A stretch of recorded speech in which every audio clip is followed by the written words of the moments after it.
नमस्कार दोस्तों, स्वागत है, अभिनंदन है Jyotsna and my family YouTube channel में। कैसे हैं? केम छो? मजामा मस्त रहिए, खुश रहिए, बिंदास रहिए और मेरे वीडियोस को देखिए। कहते हैं इंसान जब सदमे में होता है, सदमा या हौकन में हो जाता है, तो जाहिर सी बात है वो इतना अधमरा सा हो जाता है और धीरे धीरे करके वो मर ही जाता है। ऐसी एक कहानी सुनाने जा रहे हैं। कहानी वह सच्ची है मगर अच्छी है। कहानी है शाहजहाँपुर शहर की। कौशल चंद्र और उनकी पत्नी सुषमा, दोनों लोग अपने परिवार के साथ में आराम से रहते थे। परिवार में माता पिता, 2 भाई और एक बहन थी। बहन की शादी हो गई। दोनों भाई थे, उनकी भी शादियां हो गई। कौशल चंद एक प्राइवेट कंपनी में काम करते थे।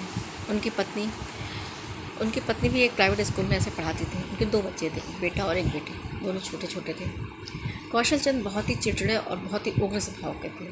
स्वभाव बहुत उज्जड था। वैसे ही उनकी पत्नी थी सुषमा। उनकी पत्नी भी बहुत उग्र थी, बहुत ही उज्जड थी। सब किसी भी परिवार वालों से उनकी पटरी नहीं खाती थी। लेकिन पति पत्नी आपस में बहुत खुश रहते थे। दोनों किसी अपने एक दूसरे पे नहीं चिल्लाते थे, लेकिन परिवार में एक दूसरे से बनती नहीं थी। खैर, कब तक कोई परिवार वाला बर्दाश्त करता। कुछ दिनों के बाद में कौशल चंद शाहजहाँपुर से बरेली चले गए। वहाँ उन्होंने किराए पे मकान लिया अपने बच्चों के साथ में कि हम बच्चों को पढ़ाएंगे लिखाएंगे, अच्छी शिक्षा देंगे। बरेली जैसा बड़ा शहर, बहुत ही इंडस्ट्रियल शहर है, बहुत ही अच्छी अच्छी सुविधाएं हैं।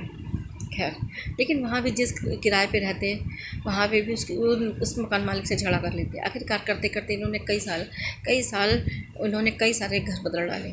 पूरे बरेली भर में यही करते, हर 6 महीने पे घर एक बदल देते हैं। बच्चे भी सीखते सीखते वैसे ही उग्र हो गए। वैसे ही अपने माँ बाप की तरह चिल्लाना आए और उतनी ही उजड़ता करना, ऐसे ही करने लगे। वक्त बीतता चला गया, बच्चे भी बड़े हो गए। कहते हैं हम जैसा करते हैं वैसा ही तो सामने आता है। ये तो दुनिया का ही एक नियम है। चूँकि कौशल चंद्र और सुषमा दोनों ही स्वभाव से बड़े उग्र थे, बहुत चिड़चिड़े थे, किसी से उनकी बनती नहीं थी। बहुत बात में गाली दे के बात करते थे, कभी साला, कभी हरामजादी, इस टाइप से गंदी गंदी गालियाँ बोलते थे। खैर, फिर बच्चों में आदत आ गई। बच्चों की भी किसी से बनती नहीं थी। अपने में बहुत एटीट्यूड में रहते थे, बहुत ही एडवांस बनने की कोशिश करते थे। खैर, वक्त बीतता चला गया। अब कौशल चंद ने कुछ पैसे इकट्ठा किए, इधर सुषमा ने भी कुछ पैसे इकट्ठा किए। सोचा चलो एक बरेली में प्लाट ले लेते हैं, प्लाट से एक मकान बनवा लेंगे। धीरे धीरे करके वो समय भी आया जब उन्होंने अपना मकान बनवाना शुरू कर दिया। इधर सुषमा को कई दिनों से कुछ अपने में शारीरिक समस्याएं हो रही थी। उन्होंने डॉक्टर को दिखाया। डॉक्टर को कुछ कैंसर का अंदेशा सा लगा। खैर, डॉक्टर ने जब उनकी जांच करवाई तो पता चला उनको कैंसर है। इधर मकान भी बन रहा था, उधर उनके कैंसर का इलाज भी हो रहा था। डॉक्टर ने कहा इन्हें कीमो वीमो चढ़ेगा, ठीक हो जाएंगी, या जो भी जैसी स्थिति होगी ये ठीक हो जाएंगी। खैर, इधर 2 साल में इनका मकान भी बन गया। 2-3 साल बीतते बीतते इनके जो कि कैंसर बढ़ता जा रहा था। इनकी शारीरिक स्थिति बिगड़ने लगी। इनके बाल भी सब काफ़ी कम हो गए, चांदान सब घुट गई, आँखों के नीचे काफ़ी ब्लैक हेड्स आ गए, अंदर से बहुत कमज़ोर रहती थी। अब चूँकि बच्चे बरेली जैसे शहर में, छोटे शहर से बड़े शहर में पहुँचे, तो बच्चे बहुत ही वहाँ की आबो हवा उनको लग गई। बच्चे भी बिल्कुल उजड़ हो गए, बहुत ही बदतमीज़ टाइप के बच्चे हो गए। खैर, चूँकि जब बच्चे बाहर बोलते तो उन्हें ख़राब नहीं लगता, जब बच्चे अपने ही माँ बाप से वो बदतमीज़ी करते, उजड़ता करते, तो माँ बाप को भी बहुत बुरा लगता है। ये चीज़ सुषमा लता को भी बहुत ख़राब लगती कि अरे मेरे ही बच्चे मुझे डांटते हैं, मुझे चिल्लाते हैं बात बात में। ये बात उनके पिता कौशल चंद्र को भी ख़राब लगती, लेकिन क्या करते, आबो हवा ऐसी थी, फिर वो भी ऐसे ही बोलते थे। खैर, वक्त गुजरता चला गया।